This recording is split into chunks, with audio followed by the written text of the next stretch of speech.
Assalamualaikum warahmatullahi wabarakatuh. Perkenalkan, saya Natasha Putri Marhamah dengan NIM G1 S121051. Saya akan menjawab soal ujian akhir semester imunologi dan serologi. Jawaban soal nomor 1 yaitu maturasi sel T dan maturasi sel limfosit B memiliki perbedaan dalam proses terjadinya peran yang dimainkan dalam mempertahankan sistem imunitas tubuh. Untuk maturasi sel limfosit T, yang pertama itu berasal dari sel punca hematopoietik di sumsum tulang. Yang kedua yaitu mengalami proses maturasi di timus. Yang ketiga memainkan peran sentral dalam imunitas seluler. Yang keempat yaitu mengalami proses maturasi dalam timosit. Meskipun beberapa sel T maturasi dalam tonsil telah terjadi. Lalu maturasi sel limfosit B itu yang pertama dibentuk pada sum tulang belakang. Yang kedua itu mengalami aktivasi dan maturasi di organ limfoid sekunder. Yang ketiga merupakan bagian dari respon imunitas adaptif yang berperan untuk pertahanan.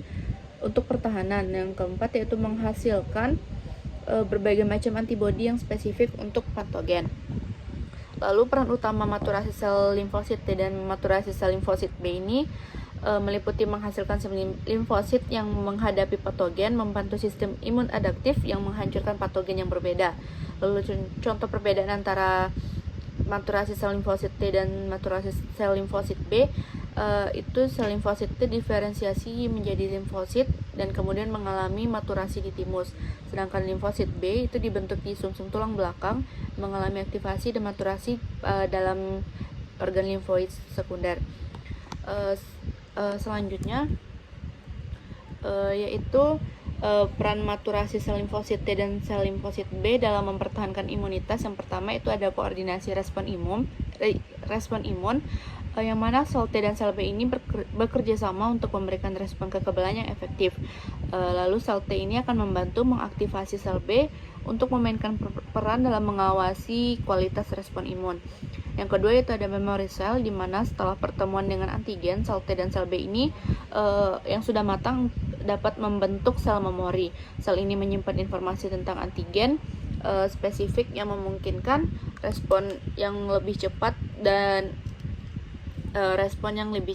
cepat dan kuat paparannya pada paparan berikutnya. Contohnya itu semisalnya dalam respon terhadap infeksi virus, sel T ini dapat mengenali serta dapat menghancurkan sel yang terinfeksi. Sementara sel B ini akan menghasilkan antibodi yang akan mengikat dan menonaktifkan virus tersebut dalam mempertahankan imunitas dalam jangka panjang.